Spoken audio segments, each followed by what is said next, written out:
Hola, exploradores de lo desconocido. Bienvenidos a nuestro canal donde desentrañamos los misterios más intrigantes de la historia y la Biblia. En el principio, cuando la tierra aún no conocía el peso del pecado ni el sufrimiento, existía un lugar de indescriptible belleza, el Jardín del Edén, un paraíso terrenal donde cada hoja, cada río y cada criatura reflejaban la gloria de su creador. Se dice que el Edén no solo era un lugar físico, sino un estado de perfecta comunión entre el hombre y Dios. Allí, en medio de la abundancia, habitaban Adán y Eva, los primeros en caminar sobre la tierra, rodeados de paz, inocencia y una conexión con el Todopoderoso que nosotros, en nuestra existencia fragmentada, apenas podemos imaginar. Pero dentro de este Edén idílico, en el centro mismo de su esplendor, se alzaba un árbol distinto a todos los demás. Su tronco parecía alcanzar el cielo, sus raíces se extendían como venas a través de la tierra fértil y sus frutos brillaban como si contuvieran la luz de los cielos. Era el árbol de la vida, el regalo divino que ofrecía inmortalidad a quienes se alimentaran de él. Su sola presencia irradiaba un misterio profundo, pues en su esencia residía el conocimiento más allá de lo humano, el secreto de la eternidad. Este árbol, junto con el árbol del conocimiento del bien y del mal, se convirtió en el centro de una prueba cósmica, un punto de decisión que definiría el destino de la humanidad. Dios había permitido a Adán y Eva disfrutar libremente del Edén, pero con una única restricción: no debían comer del fruto del árbol del conocimiento. El libre albedrío había sido otorgado, la elección era suya. Y entonces apareció la serpiente, astuta y seductora, con palabras cargadas de veneno y promesas. ¿Con qué Dios os ha dicho que no comáis de ningún árbol del huerto?, preguntó con su voz melosa, sembrando la duda en el corazón de Eva. Sus palabras insinuaban una mentira hábilmente disfrazada de verdad. No moriréis, sino que Dios sabe que el día que comáis de él, serán abiertos vuestros ojos y seréis como Dios, conociendo el bien y el mal. Era una oferta irresistible: poder, sabiduría, autonomía. Eva tomó el fruto, lo contempló y lo comió. Luego, ofreció a Adán, y él también probó. En ese instante, todo cambió. Los ojos de ambos fueron abiertos, y por primera vez sintieron la carga del pecado, la vulnerabilidad de la desnudez, el peso del conocimiento que antes estaba oculto. Lo que prometía ser una bendición, se convirtió en una maldición. Dios caminó por el jardín, llamándolos. ¿Dónde estás?, preguntó, aunque ya conocía la respuesta. Adán y Eva se escondieron, llenos de vergüenza y temor. Y entonces llegó la sentencia. El Edén ya no sería su hogar. Fueron expulsados del paraíso, condenados a una existencia de trabajo arduo, dolor y muerte. Pero la historia no termina aquí. El árbol de la vida, aquel que ofrecía inmortalidad, quedó sellado, inaccesible para el hombre caído. Un querubín con una espada de fuego fue colocado en la entrada del jardín, impidiendo que la humanidad regresara y tomara del fruto que ahora estaba prohibido. Desde ese día, el Edén se convirtió en un misterio perdido en el tiempo, un recuerdo lejano de lo que pudo ser y no fue. Pero, ¿acaso el Edén fue destruido o solo quedó oculto? Hay quienes creen que sigue existiendo en algún rincón desconocido del mundo, esperando el día en que los redimidos puedan regresar a él.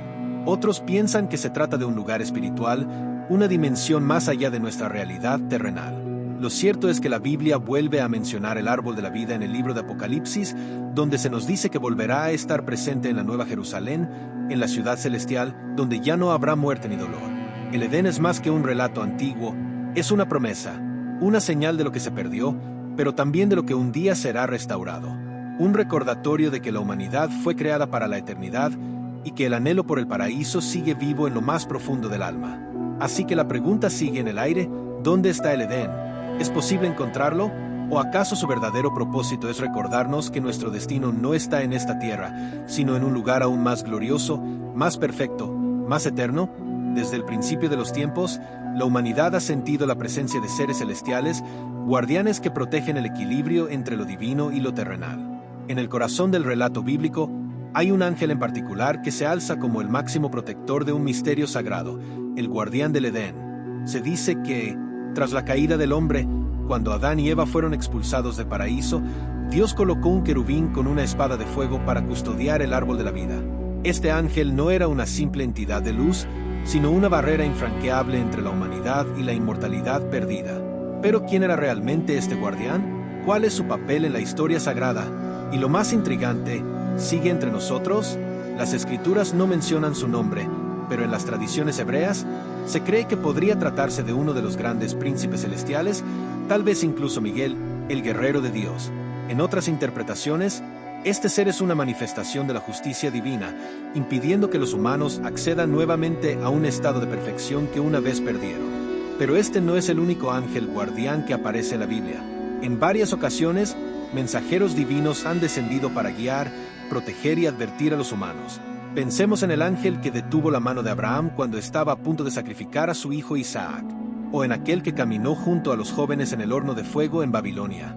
Estos ángeles no solo transmitían mensajes, sino que intervenían en la historia humana, mostrando que la protección celestial estaba siempre presente. ¿Podemos entonces pensar que estos guardianes aún nos acompañan? La idea de un ángel de la guarda no es exclusiva del cristianismo.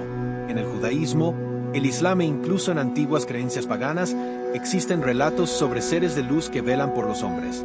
En algunas tradiciones, se dice que cada persona tiene un ángel asignado desde el nacimiento, un guía que nos protege de los peligros invisibles y nos orienta en los momentos de mayor incertidumbre.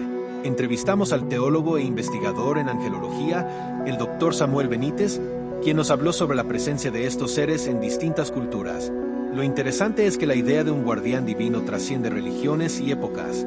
Desde los espíritus protectores de la antigua Mesopotamia hasta los ángeles del cristianismo, parece haber una creencia universal en que no estamos solos, que hay fuerzas que operan más allá de nuestra comprensión.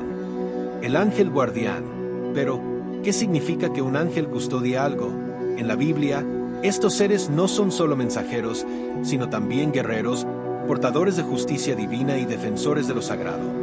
En el caso del Edén, el ángel guardián tenía un propósito claro: impedir que la humanidad regresara al paraíso. ¿Podría este simbolismo estar hablándonos de algo más profundo? ¿Acaso la verdadera misión de este ángel no era proteger el árbol de la vida, sino asegurarse de que la humanidad comprendiera las consecuencias de sus actos? Muchos creen que estos seres no solo protegen lugares sagrados, sino también a individuos específicos. En la tradición cristiana, es común la idea de que cada persona tiene un ángel guardián que vela por su bienestar. En momentos de peligro extremo, hay quienes aseguran haber sentido una presencia, una voz que advierte, una fuerza invisible que interviene. ¿Podrían ser estos los mismos guardianes que una vez protegieron el Edén? Pero hay otro misterio que nos deja reflexionando. Si el ángel guardián del Edén tenía una misión específica y eterna, ¿sigue allí? ¿Sigue de pie, con su espada de fuego, custodiando un paraíso perdido en algún lugar de la tierra? Algunos investigadores han sugerido que el jardín del Edén no era solo un espacio físico, sino una realidad espiritual, un estado de comunión con Dios que la humanidad perdió. Si esto es cierto, el ángel no está protegiendo un jardín terrenal, sino una verdad oculta, un conocimiento que solo podrá ser revelado en el tiempo señalado por el Creador.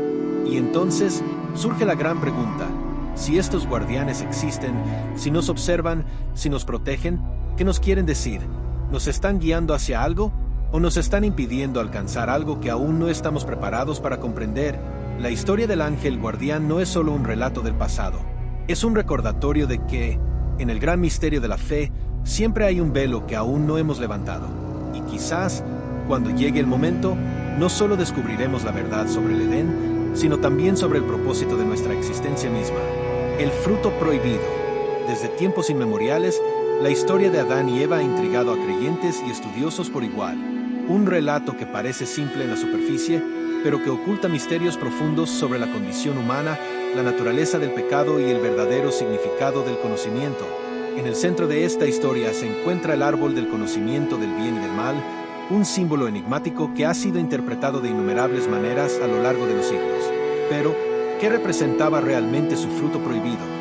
¿Era una simple prueba de obediencia o contenía un significado más profundo, oculto a simple vista? La serpiente, criatura astuta y persuasiva, desempeñó un papel clave en este relato. No fue un simple reptil parlante, sino un ser que encarnaba la tentación misma, la voz seductora que susurra dudas y deseos prohibidos. Cuando Eva se acercó al árbol, la serpiente le presentó una visión completamente diferente a la que Dios había establecido. No moriréis, dijo, sino que vuestros ojos serán abiertos y seréis como Dios, conocedores del bien y del mal. Génesis 3, 4-5. Estas palabras encierran una de las cuestiones más debatidas en la teología: ¿qué significa realmente ser como Dios?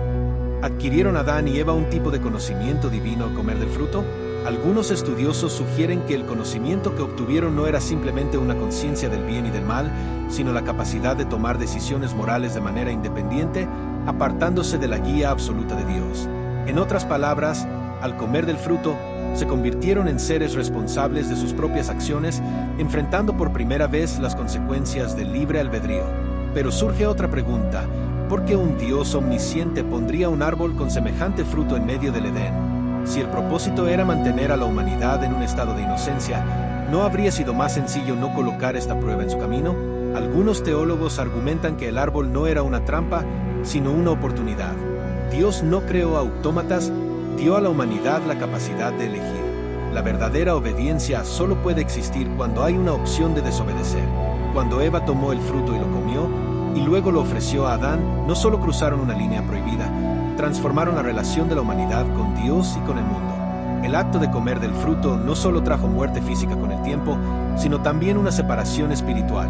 La inocencia se desvaneció, y con ella, la relación pura e inquebrantable que tenían con su Creador. Las consecuencias fueron inmediatas. Sus ojos se abrieron y vieron su desnudez, lo que simboliza una nueva conciencia de su vulnerabilidad y de su propia imperfección. Sintieron vergüenza y miedo, emociones que no habían experimentado antes. Se escondieron de Dios, un gesto que ilustra la separación que el pecado provoca entre la humanidad y lo divino. Pero quizás lo más enigmático de todo es la prohibición del fruto en sí. ¿Era realmente el fruto el que tenía poder, o era el acto de desobediencia el que trajo la transformación? Algunos pensadores han sugerido que el fruto era simplemente un catalizador, un símbolo de la decisión de confiar en uno mismo en lugar de en Dios. Otros creen que este fruto poseía una cualidad especial, una energía divina que, al ser consumida por seres humanos, alteró su esencia. Curiosamente, muchas tradiciones extrabíblicas ofrecen perspectivas adicionales sobre este episodio. En algunos textos apócrifos, el fruto prohibido es descrito como una vid, sugiriendo una conexión con la embriaguez y la alteración de la percepción. En otras fuentes, se dice que el fruto otorgaba conocimiento esotérico, un tipo de sabiduría prohibida que los humanos no estaban destinados a poseer. En la cultura popular, el fruto ha sido representado comúnmente como una manzana, aunque la Biblia nunca especifica su tipo. Algunos eruditos han señalado que en la tradición judía antigua, el fruto podría haber sido un higo, ya que Adán y Eva cubrieron su desnudez con hojas de higuera inmediatamente después de comerlo. Otros han sugerido la granada, debido a sus múltiples semillas y su conexión con la fertilidad y el conocimiento en diversas mitologías. Lo que es innegable es que el relato del fruto prohibido resuena profundamente con la experiencia humana. Todos enfrentamos tentaciones, todos hemos sentido el peso de nuestras decisiones, todos hemos experimentado la pérdida de la inocencia en algún momento de nuestras vidas. El Edén no es solo un lugar mítico, sino un estado perdido al que muchos anhelan regresar. Sin embargo, la historia de Adán y Eva no termina con la expulsión del paraíso. A pesar de su caída, Dios no los abandonó. Les proveyó ropa, les permitió continuar sus vidas y les prometió que un día habría redención. En la tradición cristiana, este episodio se enlaza con la figura de Jesús, quien es visto como el segundo Adán, aquel que restaura la relación rota entre la humanidad y Dios. El fruto prohibido sigue siendo un símbolo poderoso, un recordatorio de la fragilidad humana y de nuestra eterna búsqueda de sabiduría y verdad. ¿Fue una maldición o una bendición disfrazada? ¿Nos apartó de Dios o nos acercó a nuestra verdadera naturaleza? Cada lector, cada creyente, cada buscador de la verdad debe encontrar su propia respuesta. ¿Qué piensas tú? ¿Fue el fruto prohibido un castigo o una revelación? Déjanos tu opinión en los comentarios y sigamos explorando juntos los misterios de la Biblia. El misterio del fruto prohibido ha cautivado a la humanidad por milenios. La escena es icónica. Adán y Eva, tentados por la serpiente, cometen el acto que cambiaría el destino de la humanidad. Pero, ¿qué representa realmente este fruto? ¿Era una simple prueba de obediencia o el acceso a un conocimiento que Dios quiso ocultar? En este episodio, exploraremos lo que realmente significó aquel fatídico momento y cómo sigue influyendo en nuestra historia. La serpiente, astuta y persuasiva, no obligó a Eva a tomar el fruto. Solo sembró la duda. ¿De verdad dijo Dios que no pueden comer de ningún árbol del jardín? La conversación que sigue es más que un simple engaño, es una revelación de la fragilidad humana. Eva, en su deseo de conocimiento, cede. Adán, en su lealtad a Eva, también lo hace. Y en ese instante, todo cambia. No es el fruto en sí lo que provoca la caída, sino la desobediencia. ¿Pero es solo eso? El ** árbol del conocimiento del bien y del mal ** es un símbolo enigmático. ¿Era el acceso a la sabiduría divina, a la conciencia de la moralidad, o era una puerta a un mundo que Dios quería mantener cerrado? El castigo no se hizo esperar. Adán y Eva fueron despojados de su inmortalidad y expulsados del * Edén *. Las puertas del paraíso se cerraron, custodiadas por un querubín con una espada de fuego. En un solo instante, la humanidad pasó de la inocencia a la lucha constante por la supervivencia. Pero aquí surge una pregunta crucial. Si Dios es omnisciente, Él ya sabía que Adán y Eva iban a desobedecer. Entonces, ¿fue realmente una prueba o una lección? La historia del * fruto prohibido * no es exclusiva de la Biblia. En muchas culturas existen relatos similares. En la mitología griega, Prometeo roba el fuego de los dioses y se lo entrega a la humanidad, otorgándole conocimiento y progreso, pero también sufrimiento. En la epopeya de Gilgamesh, la humanidad pierde la oportunidad de obtener la inmortalidad por un descuido. En la tradición gnóstica, algunos creen que la serpiente no era el enemigo, sino un liberador que reveló la verdad oculta por un Dios que quería mantener a la humanidad en la ignorancia. Pero volvamos a Adán y Eva. Su castigo no fue solo la expulsión, sino también la maldición de una vida de trabajo duro, dolor y muerte. Para Eva, el sufrimiento del parto. Para Adán, el sudor de su frente al trabajar la tierra. Pero, ¿y si el exilio fue también un acto de misericordia? Dios los alejó del árbol de la vida, impidiéndoles la inmortalidad en su estado caído. Quizás la muerte, lejos de ser un castigo absoluto, era una forma de redención, una posibilidad de reconciliación con lo divino. A lo largo de los siglos, la humanidad ha buscado formas de recuperar lo perdido. Las leyendas del * árbol de la vida * existen en muchas religiones y mitologías. En la Biblia, vuelve a aparecer en el Apocalipsis, donde los redimidos podrán finalmente comer de él. En la alquimia, se busca el * piedra filosofal * que otorga la inmortalidad. En la ciencia moderna, exploramos la posibilidad de prolongar la vida a través de la tecnología. Pero la pregunta sigue siendo la misma.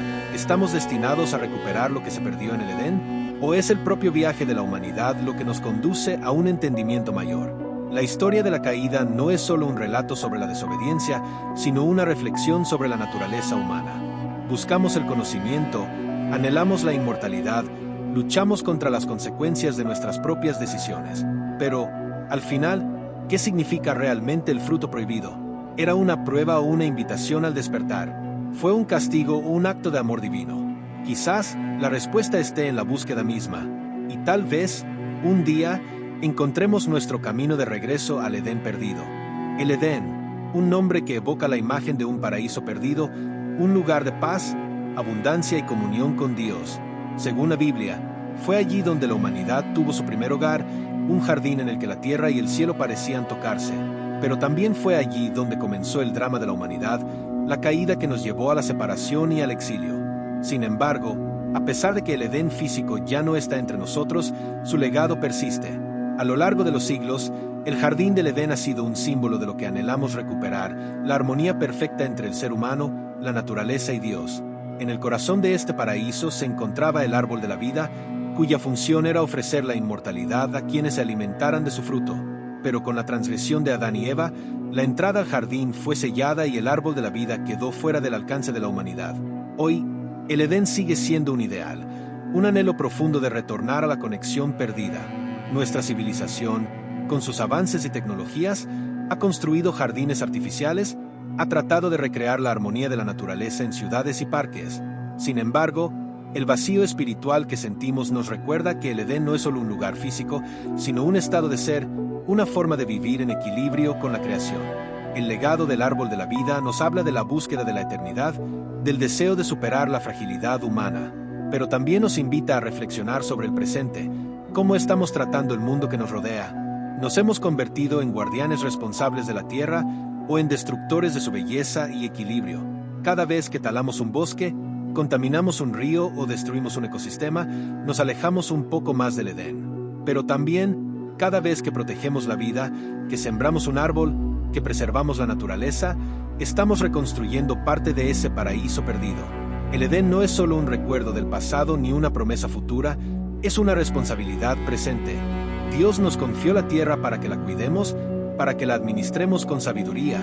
El mensaje final del jardín del Edén es claro: vivir en armonía con la creación no es una opción, sino una necesidad para nuestra supervivencia física y espiritual. Que el anhelo del Edén no sea solo un sueño, sino una acción diaria. Cuidemos lo que nos queda, protejamos la vida y busquemos ese equilibrio que un día fue perfecto. Porque tal vez, si aprendemos a vivir en armonía, el legado del Edén pueda volver a florecer en nuestras vidas y en el mundo que nos rodea.